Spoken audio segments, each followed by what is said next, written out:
बिहार में आज भी जाति एक बड़ा सामाजिक मुद्दा है, लेकिन कानून और सरकार इस सोच को बदलने के लिए कोशिश कर रहे हैं। अगर दो बालिग, लड़का और लड़की, अपनी मर्जी से अलग अलग जाति में शादी करते हैं, तो ये पूरी तरह कानूनी होगी। इतना ही नहीं, बिहार सरकार ऐसी शादियों को बढ़ावा देने के लिए आर्थिक सहायता भी देती है। इस योजना की शुरुआत साल 1979 में हुई थी, ताकि समाज में जाति बंधनों को कम किया जा सके। समय के साथ इस योजना में कई बदलाव हुए। पहले 5,000, फिर 25,000, फिर 50,000 और आज के समय पर यह राशि बढ़ाकर 1 लाख रुपए हो चुकी है। और अब सरकार इसे बढ़ाने की मांग कर रही है, ताकि वो 2.5 लाख रुपए भी कर सके। लेकिन योजना का लाभ लेने के लिए शादी की कानूनी बनाने के लिए कुछ जरूरी नियम भी हैं। पहला, लड़की की उम्र कम से कम 21 साल और लड़की की उम्र 18 साल होनी चाहिए। दूसरा, शादी दोनों की सहमति से होनी चाहिए, कोई दबाव नहीं होना चाहिए। तीसरा, शादी को कानून रूप से रजिस्टर्ड कराना जरूरी है, चाहे कोर्ट मैरिज हो या पारंपरिक शादी के बाद रजिस्ट्रेशन।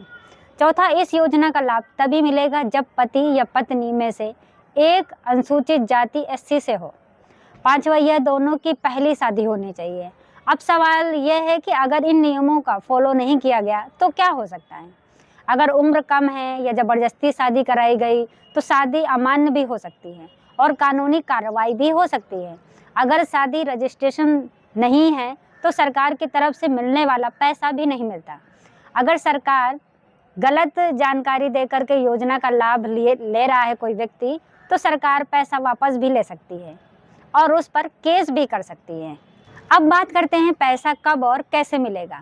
शादी के बाद आपको 1 साल के अंदर इस योजना के लिए आवेदन करना होगा। इसके लिए शादी का प्रमाण पत्र, आधार कार्ड, जाति प्रमाण पत्र और बैंक खाता देना होता है। इसके बाद फाइल जिला स्तर पर जाती है, जहां जिला कल्याण पदाधिकारी इसे जांच कर स्वीकृति देते हैं और पूरी प्रक्रिया की निगरानी जिलाधिकारी यानी DM के स्तर पर भी होती है। यानी साफ है, सरकार चाहती है कि लोग जाति से ऊपर उठ कर के सोचें और समाज में बराबरी और एकता को बढ़ावा मिले। कुछ जरूरी बातें भी जान लेते हैं।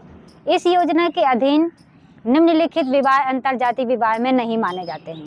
नंबर 1, पति पत्नी के रहते पुनर्विवाह करना, यह मान्य नहीं है।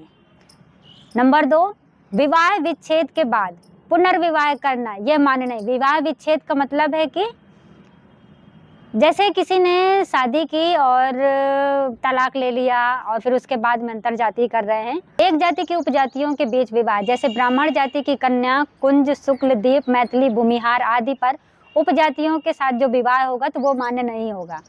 और उसी प्रकार राजपूत का स्थल कर्मी अन्य जाति की उपजातियों के बीच विवाह मान्य नहीं होगा। विवाहित दंपति में से वर या कन्या किसी एक को भी बिहार का निवासी होना जरूरी है, उसका प्रमाण पत्र देना पड़ेगा, तभी वह इस योजना का लाभ ले सकते हैं। ठीक उसी प्रकार आदिवासियों का गैर आदिवासियों के साथ संपन्न विवाह अंतरजातीय विवाह माना जाएगा। हम थोड़ा इसको सरल भाषा में आपको समझा देते हैं।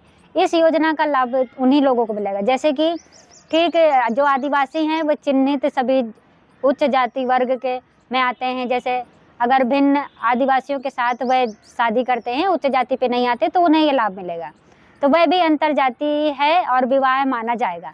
जैसे उर्वा का मुंडा, स्थल खड़िया आदि के साथ अथवा मुंडा का पहाड़ी आदि के साथ में अगर विवाह होता है तो वह अंतरजातीय माना जाएगा, क्योंकि वहाँ पर जातियाँ जो हैं वो बढ़ गई और ये दिखा रहा है कि उच्च जाति का जो व्यक्ति है वो निम्न जाति से शादी कर रहा है। तो आप इस योजना का लाभ ले सकते हैं। ध्यान देने वाली बात यह भी है कि अंतर धार्मिक व्यवहार या इस नियमावली के अधीन शामिल नहीं किया गया है। यानी कि अगर आप धर्म से हट कर के शादी करते हैं तो इस योजना का लाभ आपको नहीं मिलेगा। इसमें क्या क्या कागज लगते हैं वह थोड़ा समझ लेते हैं। वर वधू के आवासीय प्रमाण पत्र, जाति प्रमाण पत्र एवं जन्म तिथि प्रमाण पत्र और विवाह निबंध प्रमाण पत्र, यहाँ सारे कागज देने अनिवार्य होते हैं। आप जो आवेदन दे रहे हैं इसका एक रसीद मिलता है, जो कि बाल संरक्षण इकाई द्वारा आवेदन करता है और इसके नियम 8 के अंतर्गत ये दी जाती है। इस योजना का लाभ विवाह की तिथि के अनुमान राशि के रूप में देना होगा। लोग अपने प्रखंड पर जाकर के जो अब आपके ब्लॉक स्तर पर प्रखंड विकास पदाधिकारी यानी उसने वीडियो भी बोलते हैं, उसको आवेदन लोग करवा सकते हैं। जिला प्रखंड विकास पदाधिकारी से प्राप्त जांच प्रतिवेदन एवं अनुसंधान के आलोक के नियम अनुसार सहायक निदेशक बाल संरक्षण इकाई द्वारा जिला पदाधिकारी से अनुदान की स्वीकृति प्राप्त की जाएगी। फिर इसके आधार पर आगे जो ये स्वीकृति होती है, फिर जिला पदाधिकारी हैं वह स्वीकृति प्राप्त करते हैं। फिर उसके पश्चात सहायक निदेशक होते हैं वो करते हैं। फिर उसके बाद में बाल संरक्षण इकाई के व्यक्ति होते हैं वह स्वीकृति प्रदान करते हैं। फिर राशि का अधिकतम परिपक्व राशि देने वाले राष्ट्रीयकृत बैंक में सऊदी जमा प्रमाण पत्र वधु के नाम से निर्गत कराया जाता है। ये सारी जांचों के बाद में फिर होता है जिला स्तर पे सहायक निदेशक बाल संरक्षण इकाई। इस योजना के लिए उत्तरदायी होते हैं। इस योजना हेतु निर्देशक समाज जो कल्याण होता है वो राशि का आवंटन सहायक निदेशक बाल संरक्षण इकाई को दिया जाएगा।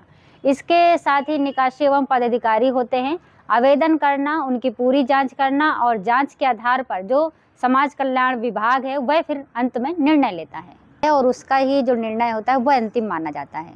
आवेदन स्वीकृति होने के बाद सरकार यह राशि आपके सीधा बैंक अकाउंट में ट्रांसफ़र करती है। कुछ मामलों में यह पैसा 2 से 6 महीने के अंदर मिल जाता है, लेकिन कभी कभी प्रक्रिया में थोड़ा समय भी लग सकता है। खबर लहरिया, आपकी खबर आपकी भाषा।